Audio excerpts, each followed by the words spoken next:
If you ever hear a baby crying in this neighborhood, don't go looking for it. Don't open any doors.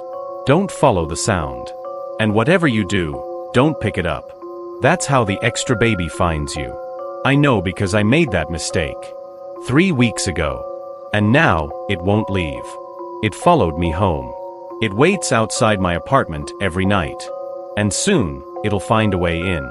But I'm getting ahead of myself. Let me tell you how this started. Let me tell you about Sycamore Street. And the job I should have never taken. My name is Sarah. I'm 23, and I've been babysitting since I was 16. I've worked with dozens of families. Hundreds of kids. Never had a single problem. Until the Harpers. I found their listing on a local babysitting app. The pay was unusually high. $200 for one night. 8 p.m. to 6 a.m. Most overnight gigs pay maybe $80, $90. This was more than double. The message was short. Need responsible sitter for infant. 1 child, 8 months old. Quiet neighborhood. Must follow house rules exactly. Available Friday night. I should have asked why the pay was so high. I should have asked why they emphasized house rules like that. But I was 2 months behind on rent, and my landlord was getting nasty. So I replied yes. The response came back in less than a minute. Perfect. Address is 1447, Sycamore Street. Arrive at 7:45 p.m. sharp. Do not be late. We'll go over the rules when you arrive. Something about that message felt off. The tone. The urgency. But I ignored it. I wish I hadn't. Friday night, I drove across town to Sycamore Street. I'd never been to that part of the city before. It was older. Victorian houses with wraparound porches.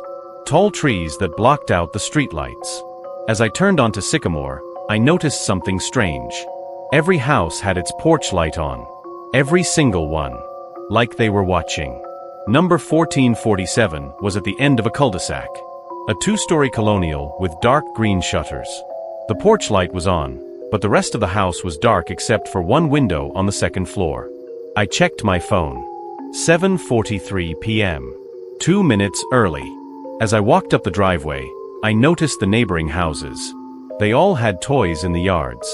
Swing sets. Trampolines.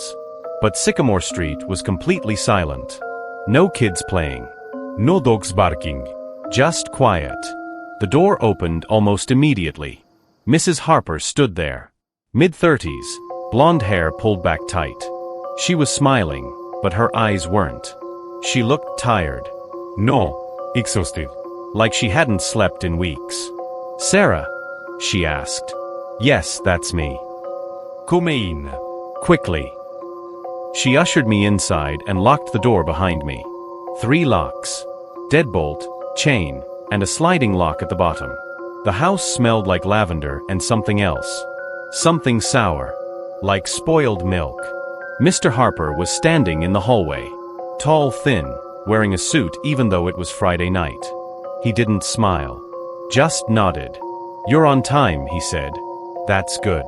Punctuality is important in this house. Mrs. Harper gestured toward the living room. Let's go over the rules. That's when I should have left. When someone says let's go over the rules like they're reading you your rights, you should run. But I didn't.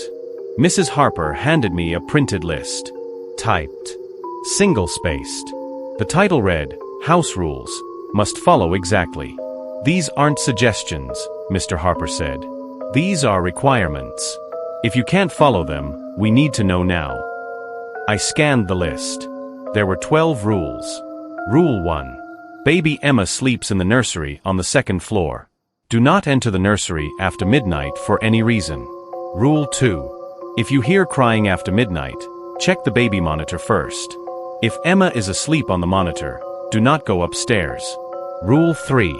Keep all doors closed, including closets.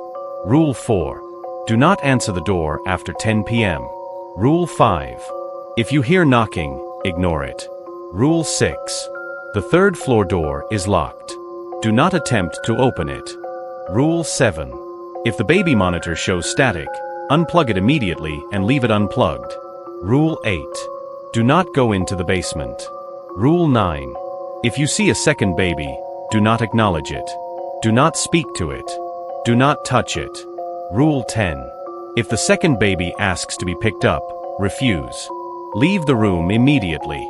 Rule 11. Call us only in a true emergency. We will not answer otherwise. Rule 12. At 6 a.m., go upstairs and retrieve Emma. Leave immediately. Do not stay in the house past 6:15 a.m. I stared at the list. My hands were shaking. What is Rule 9 talking about? I asked. Mrs. Harper and Mr. Harper exchanged a look. It's just a precaution, Mrs. Harper said quietly. This neighborhood has a history. Sometimes children wander. If you see another child in the house, it's not ours. Just ignore it. How would another child get in? They find a way, Mr. Harper said flatly. I looked back at the list. And Rule 2, if Emma's asleep but I hear crying. Then it's not Emma, Mrs. Harper interrupted. So you don't need to check on her. I should have left. I should have walked out right then. But they were offering me $200. And my rent was due. Okay, I said. I can follow these. Mrs. Harper smiled, but it didn't reach her eyes. Good, she said. Let's introduce you to Emma. The nursery was at the end of the hallway. Soft yellow walls. A crib in the corner. A rocking chair. A baby monitor on the dresser with a small screen showing a live feed of the crib. Emma was asleep. 8 months old, chubby cheeks, wearing a tiny pink onesie. She looked perfect. Normal. Peaceful. She's a good sleeper, Mrs. Harper whispered. She usually stays down until morning. If she does wake up, her bottles are in the fridge. Warm them for 30 seconds. Got it. Mr. Harper checked his watch. We need to leave. Now. They moved fast. Too fast.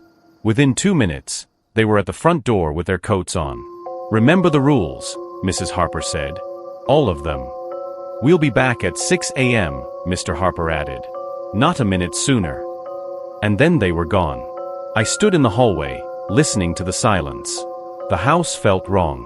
Like it was holding its breath. I checked my phone. 8:02 p.m. 10 hours to go. For the first hour, everything was fine.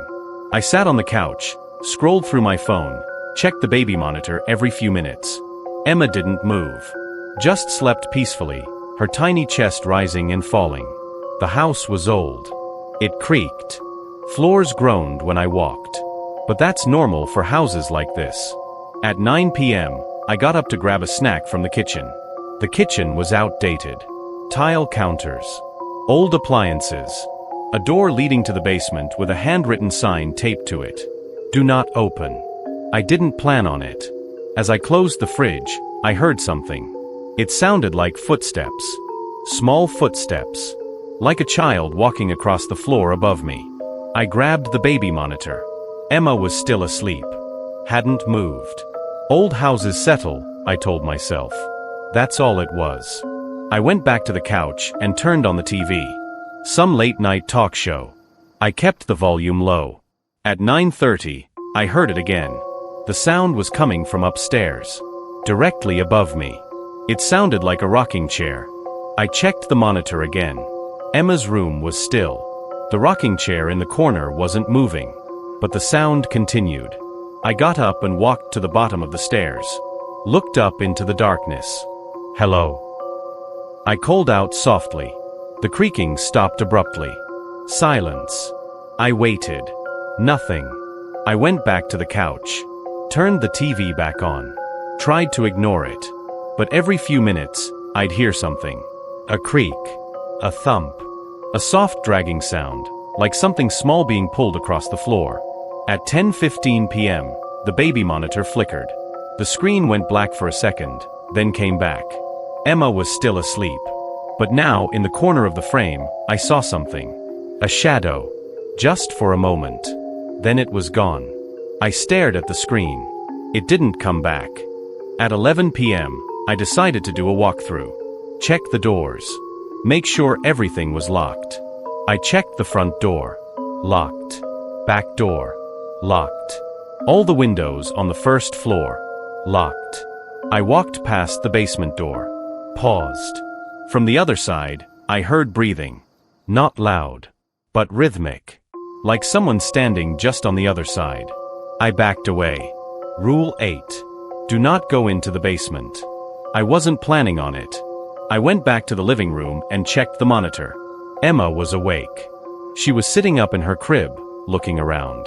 Not crying. Just awake. I grabbed the monitor and headed upstairs. The hallway was dark. I'd left the nursery door cracked open, and a soft nightlight glowed from inside.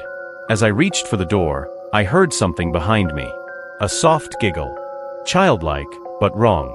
I spun around. The hallway was empty. I pushed open the nursery door. Emma was standing in her crib, holding onto the railing. When she saw me, she smiled and reached out her arms. "Hey, sweetie," I whispered. "You're okay." I picked her up. She was warm. Smelled like baby lotion. I rocked her gently, and within a few minutes, she was asleep again. I placed her back in the crib, turned on the mobile above her, and tiptoed out. As I stepped into the hallway, I noticed something. The door at the end of the hall, the one leading to the third floor, was open. Just a crack. It had been closed before. I walked toward it slowly.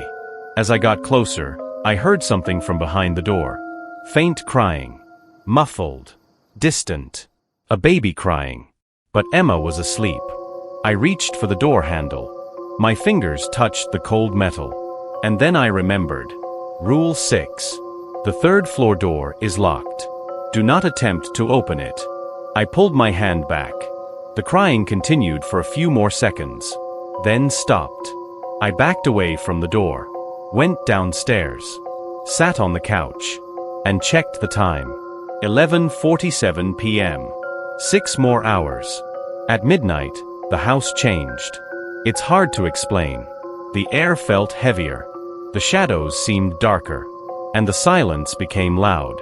I was sitting on the couch, staring at the baby monitor. Emma was still asleep. But I couldn't shake the feeling that I was being watched.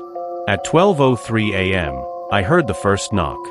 3 slow, deliberate knocks on the front door. I froze.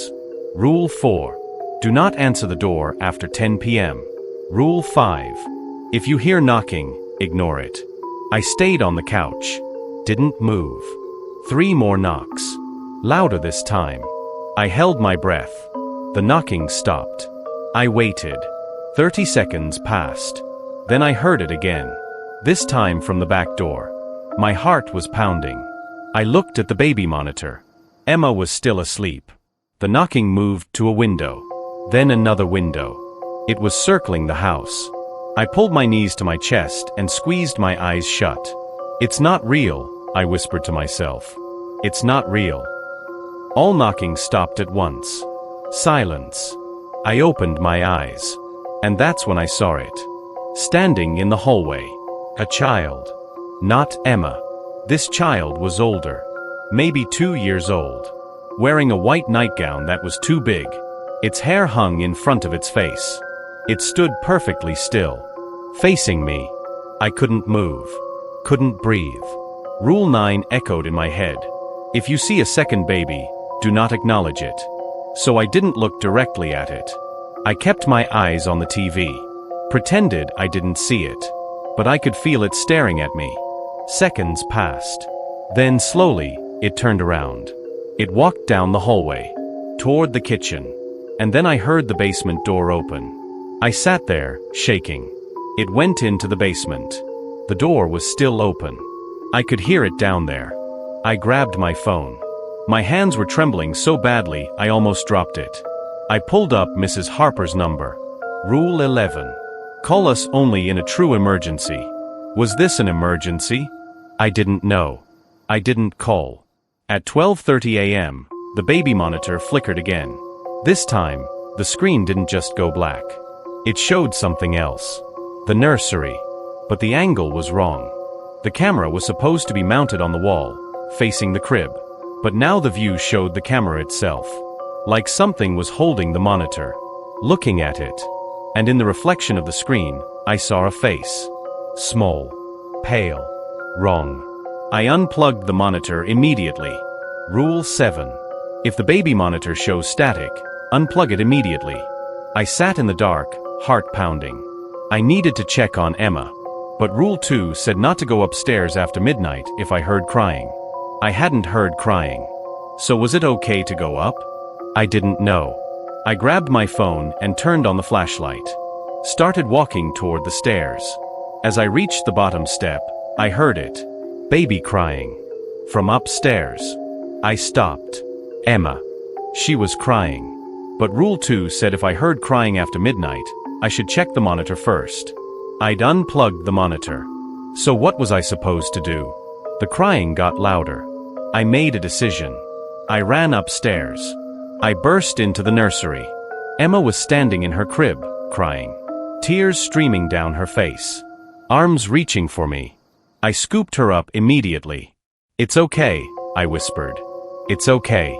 I'm here." She buried her face in my shoulder, sobbing. I rocked her gently, shushing her. And then I noticed something. The closet door was open. Rule 3. Keep all doors closed, including closets. I'd closed that door earlier. I was sure of it. I stared at the dark opening. Something was in there. I could feel it. Slowly, I walked toward the closet. Emma whimpered against my chest. I reached for the door. And then from inside the closet, I heard it. A small voice. Childlike, but distorted. Up, up. I slammed the closet door shut, grabbed Emma, and ran out of the room. I didn't stop until I was back downstairs. I sat on the couch, holding Emma. She'd stopped crying, just looked up at me with big sleepy eyes. I checked the time. 1:14 nachts. Less than 5 hours to go. I tried calling the Harpers. It rang 4 times. Then voicemail. "You've reached the Harpers. Leave a message." I hung up. Emma had fallen back asleep in my arms. I didn't want to put her down. Didn't want to let her go. At 1:45 a.m., my phone rang. Unknown number. I answered. "Hello." Heavy breathing on the other end. "Is this the babysitter?" The voice was old. Female. Raspy. "Who is this?" I asked. "You're at the Harper house. 1447 Sycamore." "How do you know that?" "Listen to me," the voice interrupted. "You need to leave. Now." My hands were shaking. "I can't. I'm watching their baby." "That's what they all say." "Who are you?" I demanded. "I'm the woman across the street. I've lived here 40 years. I've seen what happens." "What are you talking about?" "This neighborhood, it's wrong. Has been for decades. Every house on Sycamore Street has the same problem." "What problem?" "The extra baby." My blood ran cold. "What?" "It's been here since the 60s, she continued. "Started after the fire." "You don't know about the fire, do you?" "No." 1967. There was a house at the end of Sycamore. Number 1450. Young couple lived there. Had a baby girl. 6 months old. One night, the house caught fire. The parents got out. The baby didn't. They found her in the nursery. But here's the thing. When the firefighters pulled her body out, she was smiling. After that, people started seeing her. In their houses. In their yards. Always at night. Always looking for someone to hold her. But if you pick her up, she latches onto you. Follows you. Won't leave. And every time someone picks her up, she gets stronger. More real. The neighborhood tried to hide it. Tried to pretend it wasn't happening. But it never stopped. Now, every house on this street deals with it. And when new families move in, they pass it along. What do you mean, pass it along? They hire babysitters. Young people who don't know. And when the extra baby finds them, it stops haunting the family. For a while. You're saying the Harpers knew? Everyone on this street knows. My stomach dropped. So what do I do? I whispered. Don't acknowledge it. Don't touch it. And get out before sunrise. Because if you're still in that house when the sun comes up, it'll follow you forever. The phone line went dead. Hello? Hello? She'd hung up. I looked down at Emma. She was sleeping peacefully in my arms. I checked the time. 2:08 nachts. 4 hours until sunrise. I heard a sound from the kitchen. Slow, rhythmic tapping. I stood up carefully, holding Emma close. Walked toward the kitchen. The tapping was coming from the basement door. Slow. Deliberate. I backed away. And that's when I saw her. Standing in the doorway to the living room. The extra baby. She looked about 2 years old now. Bigger than before. Her face was pale. Too pale. And her eyes were black. Not dark brown. Not shadowed. Black. Completely black. She stared at me. And then slowly, she raised her arms. Up, up. Rule 10. If the second baby asks to be picked up, refuse. Leave the room immediately. I backed toward the stairs. No, he whispered. She tilted her head. Up, she said again. Louder this time. No. She took a step forward. I turned and ran upstairs. I locked myself in the nursery. Sat in the rocking chair with Emma. And waited. At 2:30 a.m., I heard her outside the door. Scratching. Slowly. Methodically. Up, up, up. She stayed there for 20 minutes. Scratching. Whispering. And then she stopped. I held my breath. Checked the time. 2:52 nachts. 3 hours until the Harpers came back. I just had to make it until sunrise. At 3 a.m., the lights went out. Complete darkness. Emma stirred in my arms but didn't wake up. I fumbled for my phone. The beam of light cut through the darkness. I swept it across the nursery. Everything looked normal, but I could hear her. She was in the room. I stood up slowly, kept the flashlight moving, checked the corners, the closet, under the crib. Nothing, but the breathing continued. I backed toward the door. My hand found the knob, turned it, locked. But I'd locked it from the inside. I tried again. It wouldn't budge. And then I heard her voice, directly behind me, whispering in my ear. Up. I spun around. She was standing 2 feet away. In the flashlight beam, I could see her clearly now. She wasn't just pale. She was burned. Her skin was charred in places. Cracked. Her hair was singed at the ends. And her eyes, those black, empty eyes. She smiled. And her teeth were black too. I screamed.